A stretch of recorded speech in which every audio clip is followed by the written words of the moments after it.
Juste avant qu'on commence la critique du film, moi j'ai juste une question. Est-ce que les scénaristes du film ont lu des BD sur Spider-Man? Parce que franchement, j'en ai pas vraiment l'impression. See, when I was 18, I was lazy as sin. Smoking a blunt, no matter mood I was in. It's a coming of age thing, a born with a rage thing. I knew I had to leave home.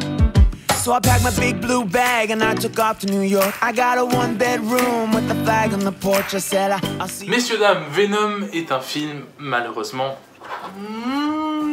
pas si mal que ça.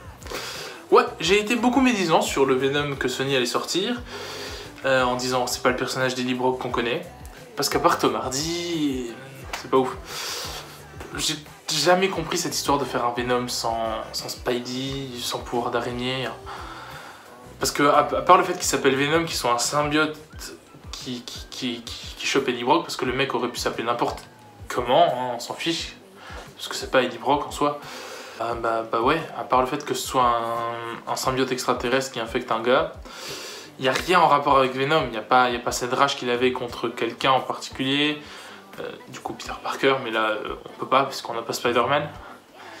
Je ne comprends pas le projet de Sony, de faire un film suivant qui va être le film Kraven.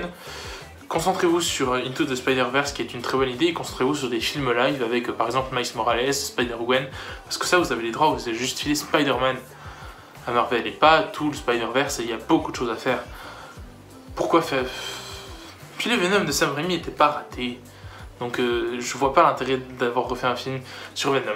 Soit dit en passant, il faut quand même parler du film, mais dans un premier temps la photo est dégueulasse, Venom est dans le noir complet pendant tout le film, on le voit 3 fois à tout casser. Il y a des bonnes références aux comics quand même.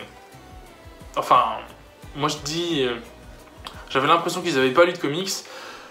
Au final, on a dû leur donner des directions et dire: ah, ça, tu fais ça jaune, tu fais ça bleu, tu fais ça violet. Toxin Riot et Scream, quoi. En gros, il y a Lasher peut-être même à un moment, je dirais. Je suis pas sûr, il me semblait. Voilà. Donc pour ceux qui voulaient, quoi, il y a des petites références, elles y sont, mais c'est tout ce qui est en référence. Michelle Williams, malheureusement, l'ex-copine, on sait pas ce qu'elle fait là, elle sous-joue, et le méchant, j'ai oublié son nom, j'ai oublié l'acteur, surjoue lui, alors qu'il n'y a rien de charismatique dans son rôle.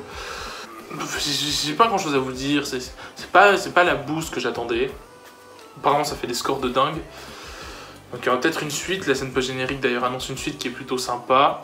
J'adore l'acteur, pourquoi pas. Tom Hardy se débrouille pas mal, je trouve. Le côté schizophrène est bien montré. En soi, la relation symbiotique est bizarre. Enfin, Venom, on comprend pas c'est pas un méchant, encore une fois, c'est pas un méchant. Eddie Brock est pas méchant, Venom est pas méchant, enfin au début, mais il est pas méchant. Puis le méchant du film n'a aucun charisme, je comprends pas son plan, il y a des incohérences partout avec cette histoire d'oxygène sur la Terre et tout. Je vous laisserai voir le film, si vous avez envie, hein, vous n'êtes pas obligé. Il y a un potentiel pour le 2 quand même, mais toujours ça me déplaît de voir Venom grimper à des immeubles en mode ours sauvage. Putain merde, il est censé avoir des toiles.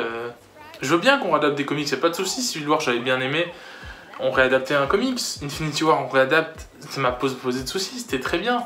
Plein de comics on a réadapté, les Batman de Nolan on réadapte aussi, et ça m'a plu. Et le problème c'est que là on gâche l'essence même du perso, et c'est ça qui m'embête. Franchement le film en soi est pas mal, c'est pas la bouse qu'on attendait, je le redis encore, ça va. Mais c'est pas Venom, appelez ça Symbiose. Prenez un autre Gugus, qui s'appelle pas Eddie Brock, vous prenez encore un symbiote extraterrestre si vous voulez, vous le foutez dans le corps du gars, vous avez le même film, mais vous n'êtes pas obligé d'appeler ça Venom. Et ça marcherait mieux, j'en suis sûr, parce que beaucoup moins d'attente. Enfin voilà, puis ça met beaucoup trop de temps à s'installer, et le film dure 1h30, 1h40, il manque 40 minutes de film, clairement. Et l'intro est trop longue, Venom, enfin le Venom qu'on connaît, avec Eddie Brock, l'intégration des deux, elle arrive à 30-40 minutes de film, pas avant quoi, donc ça... Wow. Après il faut introduire Venom en tant que méchant, puis ensuite il faut le changer pour qu'il puisse avoir un affrontement à la fin. Ça va trop vite et on saura jamais si c'est le réalisateur Yes Man qui a fait des conneries ou si c'est Sony qui a tout niqué. Enfin voilà. N'hésitez pas à me donner votre avis sur Venom en commentaire, à lâcher un pouce bleu si ça vous a plu, à partager la vidéo ce qui nous fera connaître. À vous abonner à la chaîne si vous le découvrez avec cette vidéo. Je vous dis à la prochaine, c'était le Geek à lunettes pour la critique de Venom. À la revoyure. Finité, Incantatem.